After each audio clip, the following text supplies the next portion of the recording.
County 911. What is your name, sir? It's Jimmy Zhong, Z-H-O-N-G. On a freezing night in March 2019, the police department in Athens, Georgia, received a panicked call. A local resident claimed his home had been broken into. When the officers arrived, they found a socially awkward, slightly overweight young man standing in the middle of a massive, heavily fortified house. He pointed to a shattered window and frantically explained that a metal briefcase containing $400,000 in digital assets had been stolen. He demanded justice. He wanted the authorities to find the thief. He gave them his full name, James Zhong. He handed over his ID. He put himself completely willingly on the grid. But here is the absolute insanity of that moment.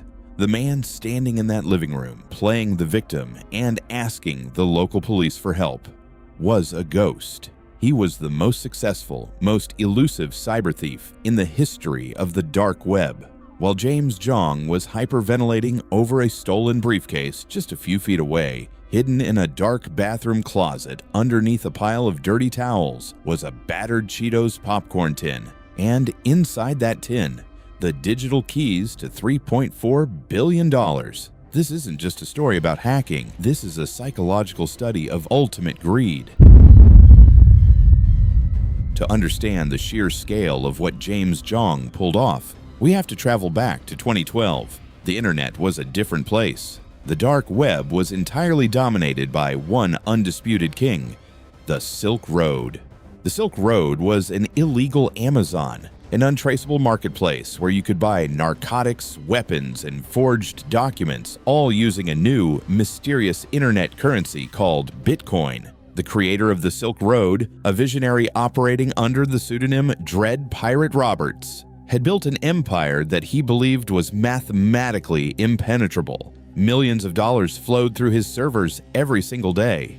But James Zhong wasn't a mastermind hacker. He didn't work for a government intelligence agency. He wasn't writing complex, multi-layered viruses to breach firewalls. He was just a lonely, bullied kid who spent his entire life in his bedroom, staring at a screen. He was one of the earliest adopters of Bitcoin, mostly because he had nothing else to do. One night, while messing around on the Silk Road, Jimmy noticed a microscopic crack in the empire's armor. It was a coding flaw, known in computer science as a race condition. Imagine putting $1 into a vending machine, pressing the button for a soda, and then pressing the coin return button 100 times in a single second. The machine gets confused. It gives you the soda, and it spits out $100. That is exactly what Jimmy did to the Silk Road. He realized that the internal transaction system was incredibly slow. If you deposited a small amount of Bitcoin into your account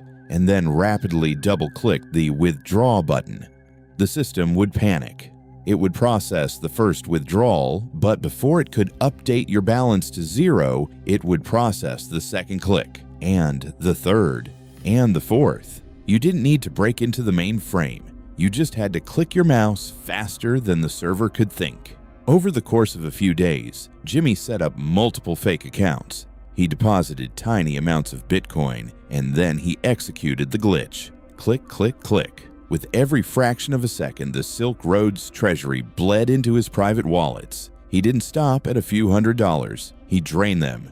He executed over 140 transactions, siphoning out a staggering 50,676 Bitcoins. At the time, it was worth around $600,000. When the administrators of the Silk Road realized the money was gone, absolute panic set in. Dread Pirate Roberts was furious, but he was completely powerless. Jimmy moved the stolen coins into heavily encrypted offline wallets, wiped his digital footprints, and completely vanished. When the FBI eventually took down the Silk Road, those missing 50,000 Bitcoins became the dark web's greatest unsolved mystery. For years, Jimmy did absolutely nothing. But then, the world shifted. Bitcoin, the weird digital tokens he had stolen, began to skyrocket. It went from $10 a coin to $100, then $1,000, then $10,000. Jimmy Zhong had silently become one of the wealthiest people on the planet. He had more liquid net worth than famous Wall Street hedge fund managers, more than A-list celebrities. But there is a brutal, unspoken truth about extreme wealth. Money doesn't change you. It amplifies exactly who you already are, and Jimmy was incredibly lonely. He didn't want to be a ghost anymore. He desperately wanted to be the cool guy. He wanted respect. He wanted an entourage of beautiful people and loyal friends. But because he lacked social skills, he decided to do the only thing he knew how to do. He decided to buy them.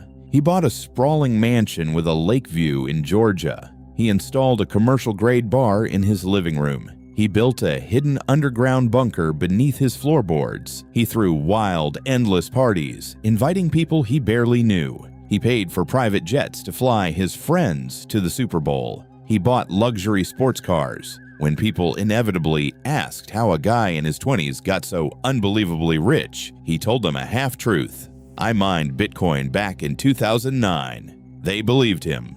Why wouldn't they? But Jimmy's desperation for loyalty reached insane levels. He would literally hand out silver briefcases packed with $50,000 in cash to his acquaintances just for hanging out with him. He thought he was building an empire of respect. If you want to see more deep dives and documentaries like this, make sure to leave a like and subscribe to Greed. Now, back to Jimmy. Which brings us back to that freezing night in 2019. Someone from Jimmy's inner circle, someone who had been inside his house, drank his liquor, and knew exactly where he kept his money, broke in while he was at a local bar. They smashed the glass, grabbed a metal case containing $400,000 in crypto, and ran. Let's pause and really think about the sheer, blinding arrogance of this moment. You are sitting on a stolen fortune of billions of dollars. You are the invisible ghost that the entire United States government has been hunting for nearly a decade. You lose $400,000, which, to a billionaire, is the equivalent of dropping a $20 bill on the sidewalk. What do? You let it go. You lock your doors, you cut your losses, and you stay quiet. But Jimmy's ego couldn't handle being robbed. He felt untouchable. Nobody steals from him. He even hired a private investigator to track down the thief, obsessed with getting his pocket change back. And then he picked up the phone and dialed 911. By inviting the police into his home, by putting his real name on an official police report directly connected to stolen cryptocurrency, Jimmy lit a massive flare in the dark. He didn't know it yet, but the moment he made that call, his empire was dead. While the local police couldn't care less about stolen internet money, someone else was watching. Deep inside the federal government, the IRS Criminal Investigation Unit had never stopped tracking the ghost of the Silk Road. People think Bitcoin is anonymous. It is the exact opposite. It is a permanent, unalterable public ledger. Every single transaction is recorded forever. Using advanced blockchain tracing software called Chainalysis, the federal agents had been monitoring the stolen 50,000 Bitcoins for years. They watched as the hacker slowly tried to clean the money by passing it through complex mixers, digital washing machines designed to bounce the currency across thousands of addresses to hide its origin. But no human is perfect.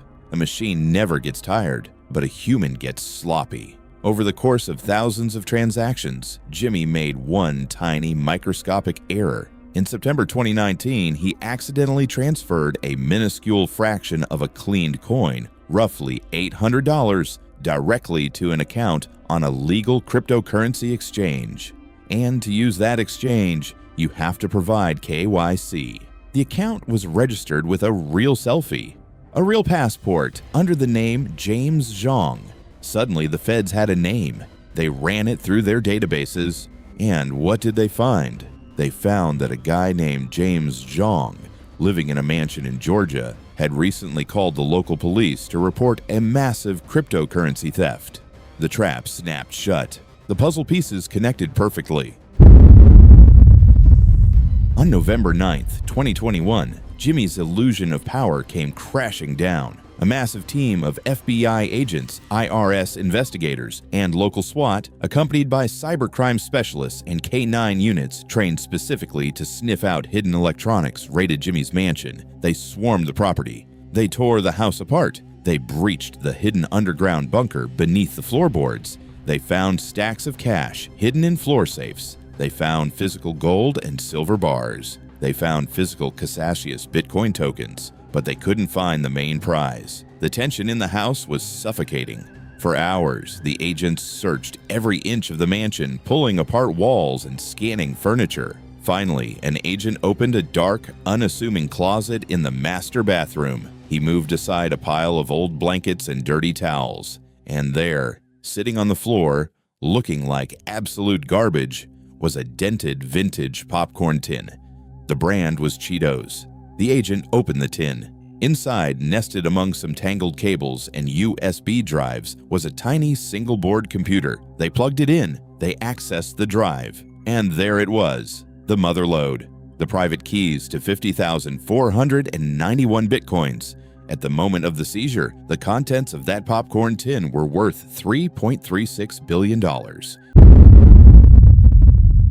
James Jong's story didn't end in a hail of gunfire. It ended with a whimper in a courtroom. He pled guilty to wire fraud, but because his crime involved exploiting a glitch on an illegal drug site and he hadn't hurt anyone physically, the justice system showed a bizarre kind of mercy. For stealing $3.4 billion, Jimmy was sentenced to just 1 year and 1 day in federal prison. The United States government confiscated the billions, instantly making the DOJ one of the largest Bitcoin holders in the world. Jimmy was left with a tiny fraction of his assets, watching the empire he built in his head dissolve into nothing. The man who had it all, the man who pulled off the perfect digital heist, destroyed himself not because he was outsmarted by a genius detective. He wasn't beaten by the system. He was destroyed by his own ego. He couldn't accept losing a few crumbs, so he willingly handed over the entire bakery. In the world of high-stakes wealth, your biggest enemy isn't the government or the police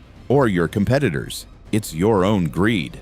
The moment you think you are untouchable is the exact moment you lose everything. Welcome to greed. If you want to survive the reality of the elite, subscribe to the channel. Until next time.